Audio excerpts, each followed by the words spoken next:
बांधकाम कामगार व त्यांच्या कुटुंबियांच्या आरोग्याची काळजी घेण्याच्या दृष्टीने लालबावटा बांधकाम कामगार युनियनने पुढाकार घेऊन मोफत रक्त तपासणी व औषधोपचार शिबिराचे आयोजन करण्यात आले। यामध्ये सर्व नोंदीत लाभार्थी बांधकाम कामगार आणि त्यांच्या कुटुंबियांचा लाभ घेतल्याची माहिती युनियनचे कॉम्रेड अमित मंचले यांनी दिली। लालबावटा बांधकाम कामगार युनियन C2 सोलापूर आणि महाराष्ट्र इमारत व इतर बांधकाम कामगार कल्याणकारी मंडळ यांच्या संयुक्त विद्यमाने बुधवार दिनांक 29 जानेवारी रोजी तपासणी ते उपचार आरोग्य योजना मोफत रक्त तपासणी शिबिर जयशंकर तालीम मोदी येथे आयोजित करण्यात आले। या शिबिरामध्ये 209 बांधकाम कामगारांनी आणि त्यांच्या परिवारासह तपासणी आणि मोफत औषधोपचारांचा लाभ घेतला। या शिबिराचे उद्घाटन ज्येष्ठ नेते माजी आमदार कॉम्रेड नरसय्या आडम मास्टर यांच्या हस्ते करण्यात आले। यावेळी प्रमुख अतिथी म्हणून कॉम्रेड M.H. शेख, प्राध्यापक Abraham Kumar, comrade Shankar Mhetre, advocate Anil Vasam यांची उपस्थिती होती। सक्रिय सहभाग आणि विशेष सहकार्याबद्दल युनियनच्या वतीने अमित मंचले यांनी आरोग्य विभागाच्या संध्या जाधव आणि त्यांचे वृंद यांचे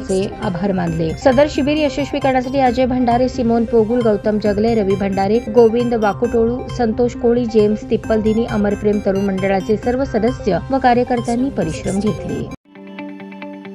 ताज्या बातम्या पाहण्यासाठी प्राईम महाराष्ट्र न्यूज चॅनलला सबस्क्राईब करा।